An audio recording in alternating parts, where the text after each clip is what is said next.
Écoute, je vais te raconter une histoire qui n'est pas une légende, d'il y a des millénaires, mais un mystère bien réel du siècle dernier, et dont, bizarrement, on dirait presque que certains veulent le faire oublier.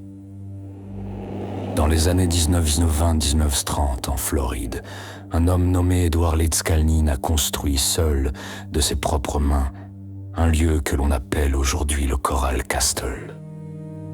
Ce lieu existe encore. On peut le visiter, toucher les pierres, voir les mécanismes. Ce n'est pas une rumeur ni un mythe inventé pour faire rêver.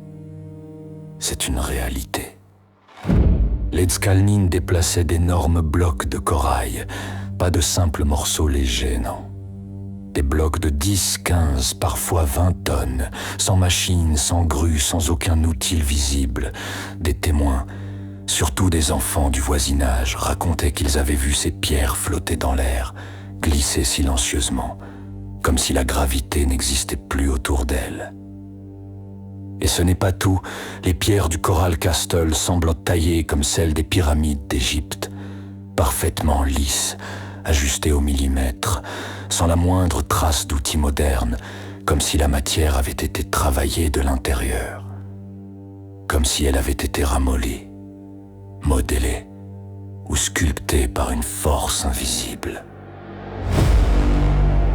Leedskalnin avait une obsession, le magnétisme.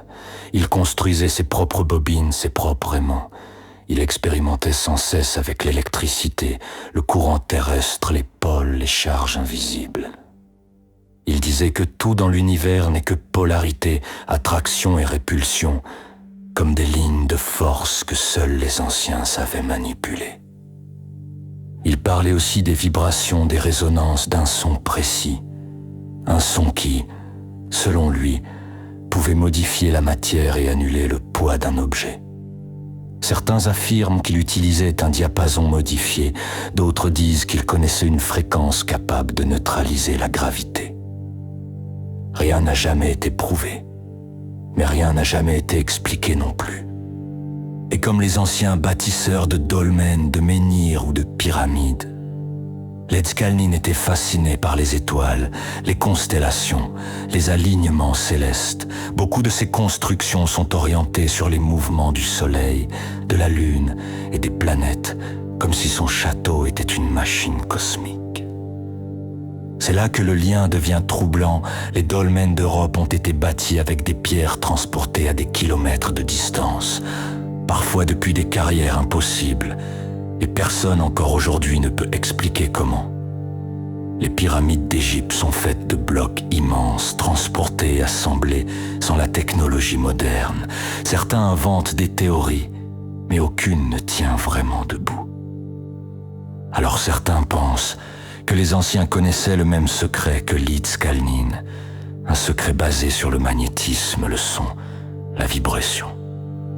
Un savoir qui permettrait de faire flotter la pierre, un savoir que l'on retrouve en filigrane dans les récits des druides, dans les légendes de Merlin, dans les temples préhistoriques et dans ce château moderne construit par un seul homme. Et derrière tout cela, il y avait une simple histoire d'amour.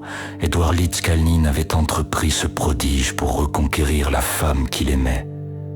Il voulait devenir remarquable, inoubliable, extraordinaire à ses yeux. Et puis, un détail encore plus mystérieux. Près de lui, toujours, il y avait un petit boîtier noir. Personne ne savait ce qu'il contenait. Personne n'a jamais compris à quoi il servait. Mais le jour de sa mort, ce boîtier a disparu, volé, effacé, comme si quelqu'un ne voulait surtout pas que son secret survive. Et aujourd'hui encore, le Coral Castle reste là, muet, immobile, témoin d'un savoir que les anciens possédaient peut-être et qu'un homme du siècle dernier a su réactiver, avant que le secret ne soit à nouveau enfoui. Je suis Aedan, gardien du feu. Ce texte est créé exclusivement et uniquement pour la chaîne officielle Le Grimoire des Druides. Ce n'était qu'un fragment du grimoire des druides.